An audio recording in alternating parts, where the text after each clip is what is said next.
నీటిపారుదల రంగం సార్, నీటిపారుదల రంగం తీసుకుంటే సార్ 2014 నుంచి 2024 వరకు పాపం ఇప్పటిదాకా సోదరిమణులంతా నీళ్ల పంచాయతీలోకి దిగినారు, కాళేశ్వరం కానీ ఇతర అంశాలు కానీ. ఎస్ అధ్యక్ష, తమిళిహెట్టి ప్రాజెక్టుకి సంబంధించినటువంటి అంశంలో గౌరవ సభ్యులు చెప్పినట్టుగా కొన్ని వాస్తవాలు ఉండొచ్చు, కానీ అక్కడ ఒక పాయింట్ మర్చిపోయినారు సార్.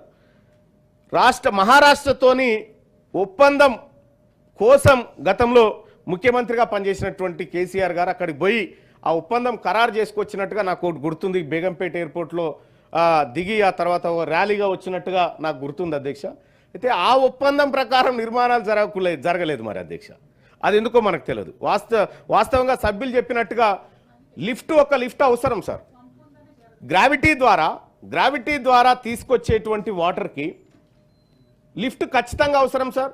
నీకు తమ్మిడిహెట్టి దగ్గర కట్టడం వల్ల 2 లక్షల ఎకరాల ఆయకట్టు, అదనపు ఆయకట్టు ఆదిలాబాద్లో వస్తుంది. ఆ తర్వాత కేవలం 21 మీటర్లు ఎత్తిపోస్తే ఎల్లంపల్లిలో పడేటువంటి ఒక విధానం ఉండే సార్. అది ఒకటే లిఫ్ట్ అధ్యక్ష, అది వాస్తవం, వాళ్ళు చెప్పింది కూడా అదే, ఒకటే లిఫ్ట్. కాకపోతే అక్కడ మధ్యలో అనుమతులు, సింగరేణి అనుమతులు అనేటువంటి ఒక హార్డిల్ చెప్తా ఉన్నారు. సరే, అది ఏం జరిగిందో తెలియదు, కానీ మొత్తానికైతే తమ్మిడిహెట్టికి అప్పుడు అనుమతులు రాలేదు, ఇప్పుడు కడతామని రాష్ట్ర ప్రభుత్వం టెన్షన్గా చెప్తా ఉంది అధ్యక్ష. మరి ఈ అనుమతుల సంగత లేకపోతే ఇంకొకట ఆలోచన చేయండి అధ్యక్ష. ఒకటి గమ్మత్ అర్థం చేసుకోవాలి, 152 మీటర్లకు సంబంధించినటువంటి చర్చ జరుగుతూ ఉంది అధ్యక్ష. 152 మీటర్ల ఎత్తులో మనం ప్రాజెక్టు కట్టడం వల్ల ముంపు పెరిగిపోతుంది, గడ్చిరోలి కానీ ఇంకొక చోట్ల ముంపు పెరిగిపోతుంది అనేటువంటి ఒక మాట వచ్చింది అధ్యక్ష. నీకు నిజంగా స్టోరేజ్ అంతే ఉండాలంటే మీదికి ఎందుకు అధ్యక్ష? భూమి లోపల 2 మీటర్లు దొరికితే కదా సేమ్ స్టోరేజ్ కదా. అంటే నీవు స్టోరేజ్ విషయానికి వచ్చినప్పుడు ఆ విధంగా చేయొచ్చు అధ్యక్ష. కానీ అందులో రకరకాల అంశాలు వచ్చినాయి. ఆ పవర్ పాయింట్ ప్రజెంటేషన్ రాసింది కూడా అందులో భాగస్వామి నేను కాబట్టి నాకు కొంత అవగాహన ఉండి ఆ మాట చెప్తా ఉన్నా అధ్యక్ష. ఇక అధ్యక్ష, ఈ తెలంగాణ రాష్ట్రంలో 2014 నుంచి 2024 మధ్యలో 3 ప్రధానమైనటువంటి ప్రాజెక్టులు చేపట్టారు అధ్యక్ష. ఒకటి కాళేశ్వరం, రెండోది పాలమూరు రంగారెడ్డి, మూడోది సీతారామ ప్రాజెక్టు, ఇవి చేపట్టారు అధ్యక్ష. ఇవి ఏమో ప్రారంభం ఎట్లయితే అంటే 4 పైసలు పెడితే అయిపోతాయి అనేటువంటి ప్రారంభం అయితే సార్, ఇక అయిపోయే వర్కాల పెద్ద పెద్ద ఏనుగులు 38,500 కోట్లతో అనుకున్నటువంటి కాళేశ్వరం ప్రాజెక్టు సార్, అది 1,15,000 కోట్లకు చేరుకుంది సార్. అలాగే పాలమూరు రంగారెడ్డి సార్ 35,000 కోట్లతో అవుతుందంటే 50,000 కోట్లకు చేరింది. సీతారామ ప్రాజెక్టు 7,200 కోట్లు అనుకుంటే 13,000 కోట్లతో మొన్న అనుకున్నారు, మళ్ళీ ఇప్పుడు 19,000 కోట్లు అంట సార్. ఒక ప్రాజెక్టుల విషయంలో అంచనాలు ఎంత ఈజీగా పెరుగుకుంటూ పోతా ఉన్నాయి. ఈ ప్రాజెక్టుల అంచనాలు పెంచాలని చెప్పి ఎక్కడొక రైతు డిమాండ్ చేయలేదు సార్. మాకు ఇల్లు కావాలని చెప్పారు, మాకు భూములు కావాలని చెప్పారు, కానీ ఎక్కడ కూడా ప్రజల నుంచి ఎలాంటి డిమాండ్ రాకముందుకే ప్రాజెక్టుల అంచనాలు పెరుగుతూ ఉన్నాయంటే దీనికి అర్థాలు నాకంటే ఎక్కువ తమరికి తెలుస్తారు మీ రాజకీయ అనుభవం అంతా సార్. ఇక్కడ ఇన్ని ప్రాజెక్టులు, ఇన్ని లక్షల కోట్ల రూపాయలు ఇరిగేషన్ మీద పెట్టి, అంటే దాదాపుగా నేను వేసుకున్నటువంటి లెక్కల ప్రకారం ఒక్కొక్క ఎకరాను సాగుబాటులోకి తేవడానికి 90,300 రూపాయలు ఖర్చు చేసినారు సార్. కేవలం 33.94 లక్షల ఎకరాలు ఇదివరకు ఉంటే అదనంగా వీళ్ళు తీసుకొచ్చింది 39 లక్షల ఎకరాలు తీసుకొచ్చారు సార్ ఇప్పటి వరకు. ఈ 39 లక్షల ఎకరాలను పారించడం కోసం దాదాపు లక్షల కోట్ల రూపాయలు వెచ్చించారు సార్. ఈ ఒక్క రంగం మీద పెట్టిన తర్వాత ఈ రంగం మీద ఇంత పెట్టుబడి పెడుతున్నాం కదా, మరి రాష్ట్రంలో 3 రంగాలు ఉంటాయి సార్. మొదటి రంగం, ద్వితీయ రంగం, తృతీయ రంగం అని 3 ఉంటాయి కదా సార్. ఈ 3 రంగాల్లో ఈ వ్యవసాయ రంగం వాటా ఏం సూచిస్తూ ఉంది సార్? ప్రాథమిక రంగం వ్యవసాయ రంగం సార్. ఇక్కడ మన రాష్ట్రంలో 17.3% జిఎస్విఏలో శాతంగా ఈ వ్యవసాయ రంగం ఉంది సార్, ప్రాథమిక రంగం.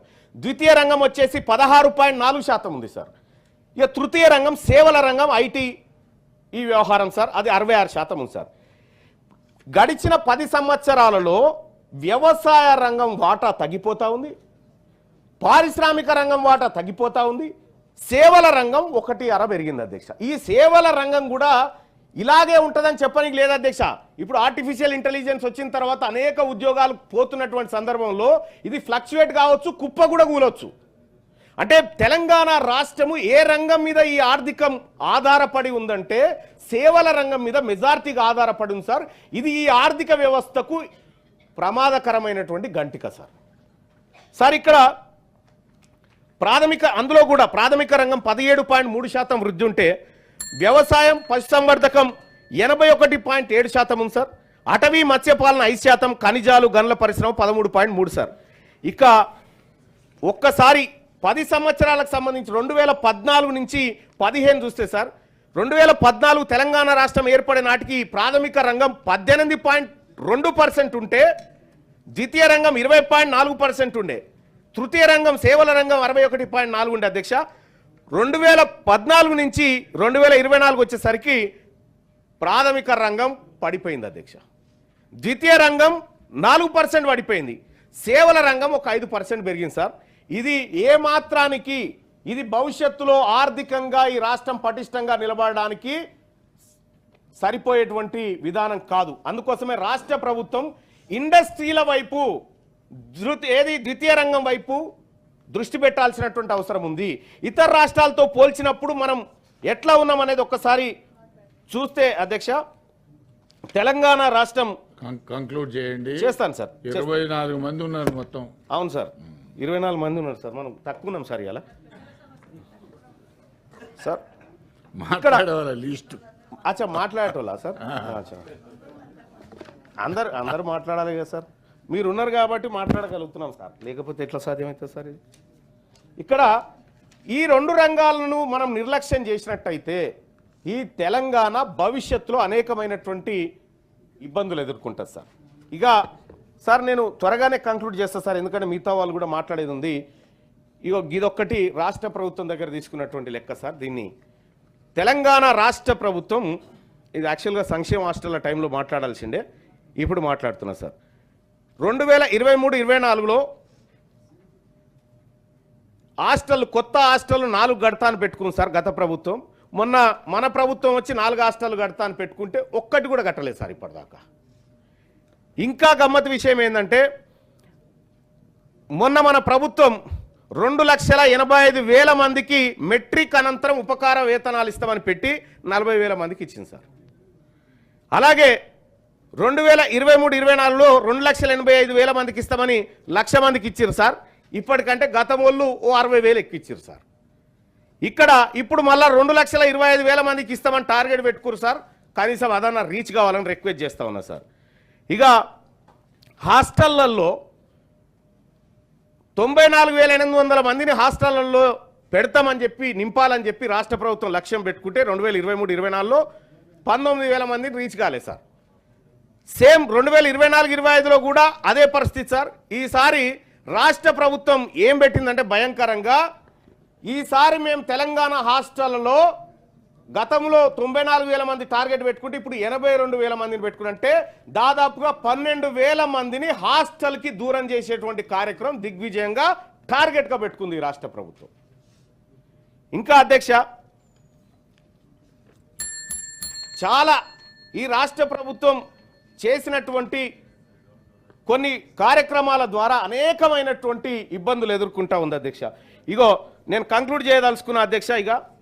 ఎందుకంటే తెలంగాణ రాష్ట్ర ప్రభుత్వం ప్రజలకు ఇచ్చినటువంటి మేనిఫెస్టోకి సంబంధించినటువంటి హామీలు సార్, 6 గ్యారంటీలకు సంబంధించి ఇవాళ తెలంగాణ జనం అడుగుతా ఉన్నారు సార్. అమరవీరుల కుటుంబాలకు ప్రభుత్వ ఉద్యోగం ఇచ్చి 25,000 రూపాయల పెన్షన్ ఇస్తామని మనం మేనిఫెస్టోలో పెట్టుకున్నాం సార్.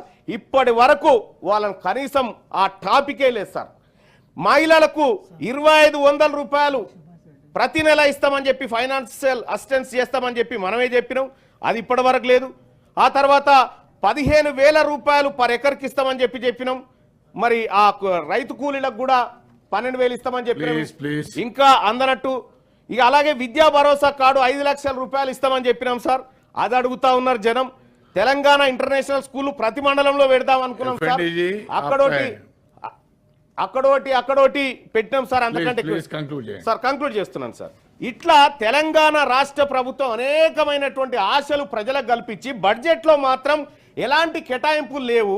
ఈ కేటాయింపులు లేకపోతే ప్రజలకు మనం పరోక్షంగా ఏం చెప్తా ఉన్నాం, మా వల్ల కాదు, మేము ఇయ్యలేము, మేము అబద్ధం చెప్పినామని రాష్ట్ర ప్రభుత్వం ప్రజలకు చెప్పదలుచుకుందా అనేది నేను తమరి ద్వారా ప్రభుత్వాన్ని రిక్వెస్ట్ చేస్తా ఉన్నాను సార్. అలాగే ఈ బడ్జెట్ విషయంలో సార్, ఈ బడ్జెట్ విషయంలో సంపూర్ణంగా మేము మద్దతు ఇవ్వాలనేటువంటి ఆలోచన ఉండే సార్.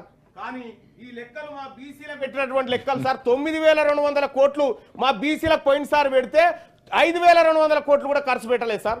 ఇప్పుడు 11,000 కోట్లు పెడితే రేపు 400 కోట్లు చేస్తారో దాన్ని ఏం చేస్తారో అర్థమైతలేదు సార్. సరే సరే, ధన్యవాదాలు సార్. ఓకే. ఈ బిల్లుకు ఏదైతే ఈ బడ్జెట్ ఉందో ఈ బడ్జెట్ కు మేము నిరసనతో మద్దతు తెలియజేస్తా ఉన్నాం సార్. మంచి లేటెస్ట్ న్యూస్ తెలుగు మరియు ఇంగ్లీష్ అప్డేట్స్ కోసం ఇప్పుడే క్యూ న్యూస్ అఫీషియల్ యాప్ ని ప్లే స్టోర్ నుండి డౌన్లోడ్ చేసుకోండి. సరికొత్త సమాచారాల కోసం క్యూ న్యూస్ వెబ్సైట్ ని ఫాలో అవ్వండి. ఛానల్లో ప్రాంతీయ, జాతీయ, అంతర్జాతీయ వార్తలు వీక్షించండి. లైక్ చేయండి.